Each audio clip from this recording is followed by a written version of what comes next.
ఎన్నో వేల సంవత్సరాలుగా పురుషులు స్త్రీల మధ్య ఒక అంతరం, ఒక సోపానక్రమం ఉంటూనే ఉంది. కాని దీనికి మూలం ఎక్కడ ఉంది? ఇది నిజంగా ప్రకృతి సహజంగా ఏర్పడిందా, లేక కేవలం మన ఆలోచనల్లోంచి పుట్టిన ఒక కల్పన? ఈ విశ్లేషణలో ఈ ప్రశ్నకు సమాధానం వెతుకుదాం. సరే, మనమిప్పుడు దాదాపు 3000 సంవత్సరాలు వెనక్కి వెళుతున్నాం. చైనాలో దొరికిన ఒక పురాతన ఎముకపై రాసిన శాసనమిది. చూట్టానికి చిన్న వాక్యమే, కాని దాని వెనకున్న భావం చాలా లోతైనది. అదృష్టం కాదు, అది ఒక అమ్మాయి.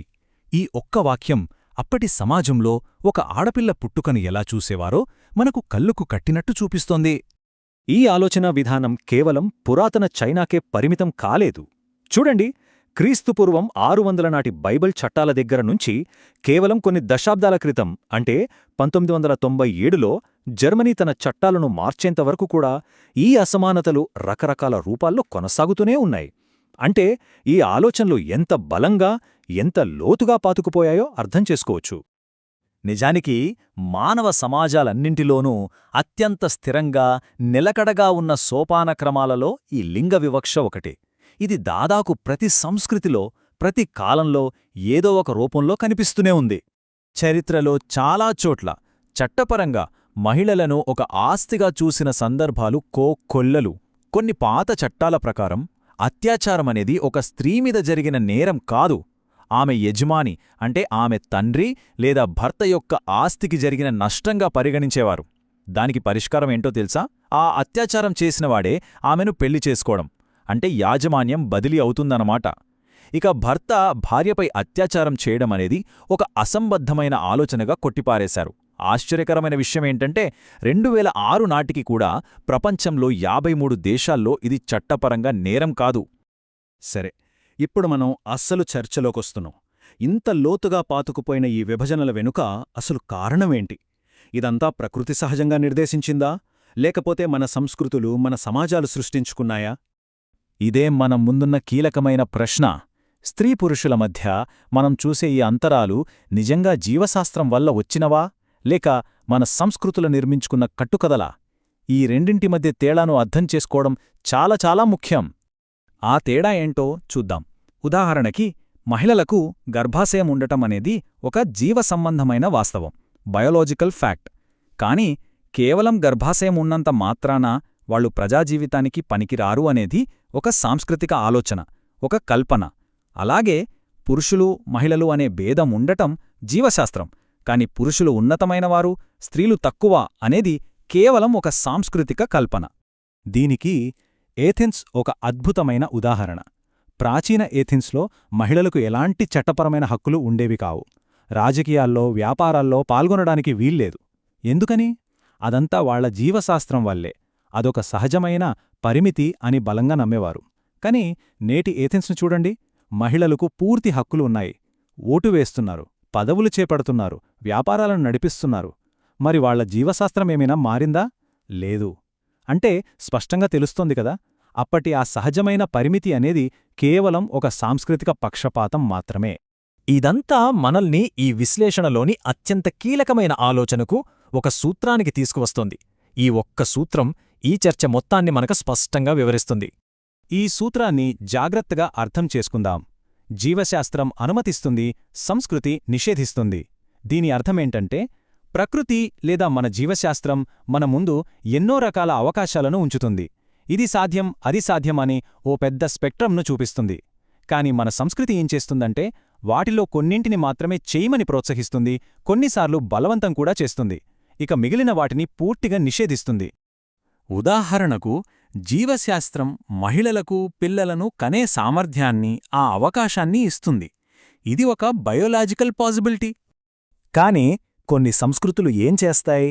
ఆ అవకాశాన్ని ఒక తప్పనిసరి విధిగా, ఒక నిర్బంధంగా మారుస్తాయి. ప్రతి స్త్రీ తప్పకుండా పిల్లలను కనాల్సిందే అని శాసిస్తాయి. చూశారా? జీవశాస్త్రం కేవలం అనుమతిస్తే, సంస్కృతి దాన్ని నిర్బంధంగా మార్చింది. మరో ఉదాహరణ చూద్దాం. జీవశాస్త్రం ప్రకారం పురుషులు ఒకరితో ఒకరు లైంగికంగా ఆకర్షితులు కావడం అనేది సాధ్యమయ్యే విషయమే. ప్రకృతికి దాంతో ఎలాంటి సమస్య లేదు. కాని ఎన్నో సంస్కృతులు దీన్ని పూర్తిగా నిషేధిస్తాయి. దానికి అసహజం అనే ముద్ర వేసి దాన్ని అణిచివేస్తాయి. ఇక్కడ కూడా అదే సూత్రం. జీవశాస్త్రం అనుమతిస్తుంది, కాని సంస్కృతి నిషేధిస్తోంది. ఇప్పుడు మనం ఈ అసహజం అనే పదం గురించి లోతుగా చూద్దాం. అసలు ఒక పనిని అసహజం అని చెప్పడం వెనుకున్న ఆలోచనేంటి? అది ఎక్కడ్నుంచొచ్చింది? ఇది చాలా శక్తివంతమైన వాక్యం. జీవశాస్త్రపరంగా చూస్తే ఒక విషయం జరగడం సాధ్యమైతే అది సహజమే. ఎందుకంటే ప్రకృతి నియమాలకు విరుద్ధంగా ఏదీ జరగలేదు కదా. ఉదాహరణకు, ఏ సంస్కృతి పురుషులను సూర్యరశ్మి నుంచి ఆహారం తయారు చేసుకోకుండా నిషేధించదు. ఎందుకంటే అది జీవశాస్త్రపరంగా అసాధ్యం. సాధ్యమైనదే సహజం.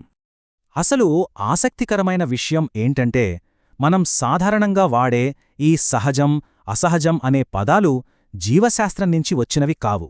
అవి క్రైస్తవ వేదాంత శాస్త్రం నుంచి పుట్టాయి. ఆ వేదాంత శాస్త్రం ప్రకారం దేవుడు ప్రతి అవయవాన్ని ఒక నిర్దిష్ట ప్రయోజనం కోసమే సృష్టించాడు. ఆ ప్రయోజనానికి విరుద్ధంగా దాన్ని వాడటమే అసహజం. కాని జీవశాస్త్రం అలా చెప్పదు. ఈ వేదాంత శాస్త్రవాదనను పూర్తిగా తోసిపుచ్చేది పరిణామ సిద్ధాంతం. ఎందుకంటే పరిణామ క్రమానికి ఒక నిర్దిష్టమైన ప్రయోజనమంటూ ఏదీ ఉండదు. అవును, పరిణామానికి ఒక లక్ష్యంగాని ఒక ప్రయోజనంగాని ఉండదు. అవయవాలు ఒక పనికోసం ఉద్భవించవచ్చు, కాని కాలక్రమేణా అవి పూర్తిగా కొత్త పనులకు, వాటి అసలు ఉద్దేశంతో సంబంధం లేని పనులకు కూడా ఉపయోగపడవచ్చు. మన నోరు ఒక అద్భుతమైన ఉదాహరణ. ఇది మొదట ఆహారం, పోషకాలను తీసుకోవడానికి ఉద్భవించింది. కాని ఇప్పుడు మనం దాన్ని మాట్లాడటానికి, ముద్దు పెట్టుకోవడానికి, ఇంకా సరదాగా చెప్పాలంటే సినిమాల్లో హీరోల్లా గ్రెనేడ్ పిన్లు తీయడానికి కూడా వాడుతున్నాం. మన పూర్వీకులు ఈ పనులు చెయ్యలేదుగదా అని ఇవన్నీ అసహజం అని అనగలమా? ఇది ఇంకా అద్భుతమైన కథ. కీటకాల రెక్కలు మొదట ఎగరడానికి రాలేదు. అవి తమ శరీరాన్ని వేడి చేసుకోడానికి, అంటే సూర్యరశ్మిని గ్రహించడానికి ఏర్పడిన చిన్న బుడిపెల నుంచి పరిణామం చెందాయి. అవి పెద్దవయ్యే కొద్దీ అనుకోకుండా గాలిలో కాస్త తేలడానికి సహాయపడ్డాయి. చివరికి లక్షల సంవత్సరాల తరువాత అవి పూర్తిగా ఎగరడానికి ఉపయోగపడే రెక్కలుగా మారాయి. అంటే సోలార్ ప్యానెల్స్లా మొదలై విమాన రెక్కలుగా మారాయన్మాట.